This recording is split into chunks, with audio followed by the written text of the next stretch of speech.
Hi guys, मेरे पास आपके लिए एक सिंपल सवाल है। आप खाना खाते हो, राइस, रोटी, जो भी घर में बनता हो, और उसके बाद आप क्या करते हो? Sofa, phone, right? लेकिन जो चीज नॉर्मल नहीं है वो ये है कि उस वक्त आपके बॉडी के अंदर आपका ब्लड शुगर स्पाइक कर रहा होता है, और ये स्पाइक अगर बार बार होता रहे तो वो धीरे धीरे आपके ब्लड वेसल्स को अंदर से डैमेज करता रहता है। इंडिया में आज 10 करोड़ से ज्यादा लोग डायबिटिक हैं और लगभग उतने ही लोग प्री डायबिटिक हैं। और जो चीज मुझे अपनी प्रैक्टिस में ज्यादा कंसर्न लगती है वो ये है कि ये डैमेज स्टार्ट होता है काफी पहले, 30s में, 40s में। तो आज के इस वीडियो में हम एग्जैक्टली ये समझ लेंगे कि पोस्ट मील स्पाइक होता क्या है, इंडियंस के लिए ये स्पेसिफिकली इतना रिस्की क्यों है, और एक सिंपल 10 मिनट्स हैबिट जो इस स्पाइक को 30 से 35% तक रिड्यूस कर सकती है। तो प्लीज ये वीडियो आप एंड तक देखें।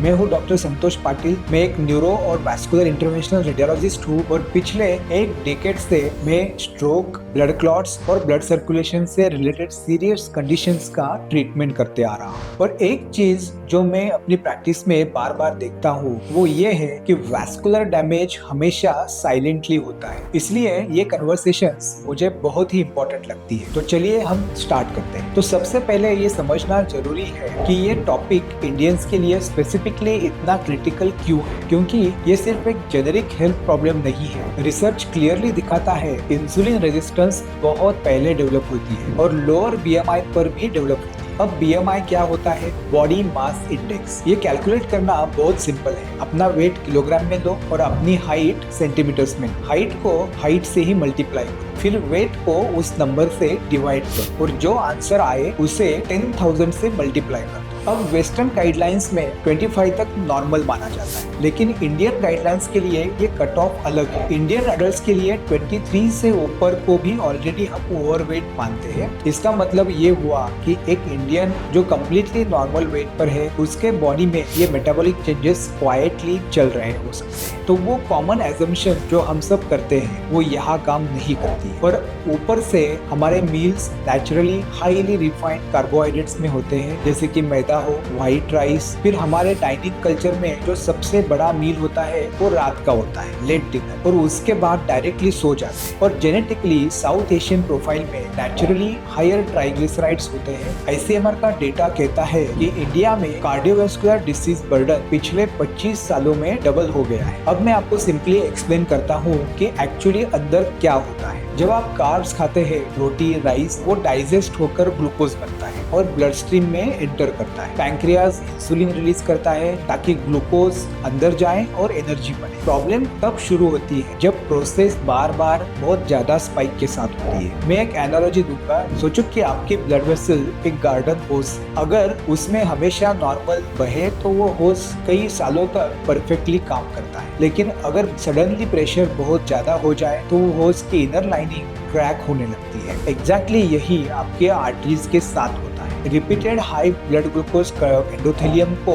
डैमेज करता है, और जब ये लाइनिंग डैमेज हो जाती है तो एलडीएल कोलेस्ट्रॉल उसमें घुसने लगता है, इन्फ्लेमेशन होती है, वेसल्स नैरो हो जाती है। ये प्रोसेस एथेरोस्क्लेरोसिस कहलाती है। कंटिन्यूअस ग्लूकोज मॉनिटरिंग स्टडीज में देखा गया है कि एक टिपिकल इंडियन मील के बाद ब्लड शुगर 160 से 180 मिलीग्राम पर डेसीलीटर तक जा सकता है, और प्री डायबिटिक इंडिविजुअल में ये 200 के पास भी पहुंच सकता है। अब आते हैं सोल्यूशन की तरफ। आपकी बॉडी में पहले से एक सिस्टम मौजूद है जो ब्लड शुगर को नेचुरली कंट्रोल कर सकती है, और वो है आपकी मसल्स में टाइनी डोर्स होते हैं, जैसे GLUT4 ट्रांसपोर्टर्स। नॉर्मली इंसुलिन ये डोर्स खुलती है, लेकिन जब आप फिजिकली मूव करते हैं ये डोर्स ऑटोमेटिकली खुल जाते हैं बिना इंसुलिन की जरूरत के। और ये स्पेसिफिकली उन लोगों के लिए गेम चेंजर है जिन्हें इंसुलिन रेजिस्टेंस है। अब एक इंटरेस्टिंग स्टडी के बारे में बताता हूँ। रिसर्चर्स ने 3 ग्रुप्स को सेम मील खिलाया। पहले ग्रुप ने 10 मिनट्स वॉक की, पोस्ट मील स्पाइक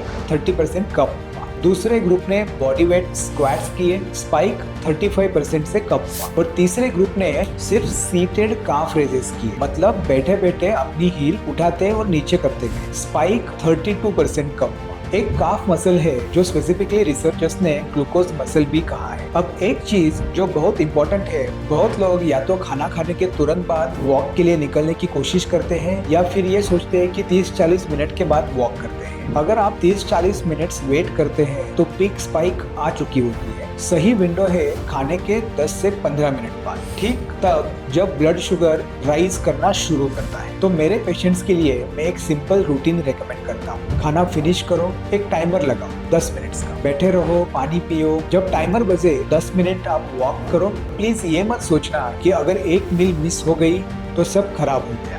गोल ये है कि दिन के 2 से 3 मील्स में कम से कम 2 के बाद ये करो। और जो लोग 2 हफ्ते कंसिस्टेंटली करते हैं उनके ग्लूकोज रीडिंग्स में मेजरेबल इंप्रूवमेंट आता है। और मूवमेंट के साथ एक और चीज है जो इक्वली इम्पोर्टेंट है, खाने का ऑर्डर। स्टडीज में क्लियरली देखा गया है, अगर आप पहले राइस या रोटी खाते हो स्पाइक जल्दी और ज्यादा आती है। और इंडियन मील्स के लिए ये स्पेसिफिकली कन्वीनियंट है। पहले जो भी फाइबर है वो खाओ, सैलड, फिर प्रोटीन जिसमें दाल, पनीर, एग्स जो भी हो, और आखिर में रोटी या राइस। आपकी थाली वही है, सिर्फ ऑर्डर बदला। तो दोस्तों चलिए सब कुछ एक बार में मैं अब समराइज कर देता हूँ। पोस्ट मील ग्लूकोज स्पाइक्स एक डेली प्रोसेस है। बार बार स्पाइक्स होने से आपकी ब्लड वेसल्स की इनर लाइनिंग डैमेज होती है, जिसे हम एथेरोस्क्लेरोसिस का स्टार्टिंग पॉइंट कहते हैं। इंडियंस में ये रिस्क जेनेटिकली और लाइफस्टाइल दोनों वजह से ज्यादा है। लेकिन गुड न्यूज ये है कि 2 सिंपल चीजें हैं जो आप आज से ही शुरू कर सकते हैं। पहला, खाने के 10 से 15 मिनट बाद 10 मिनट्स मूव करो, वॉक करो।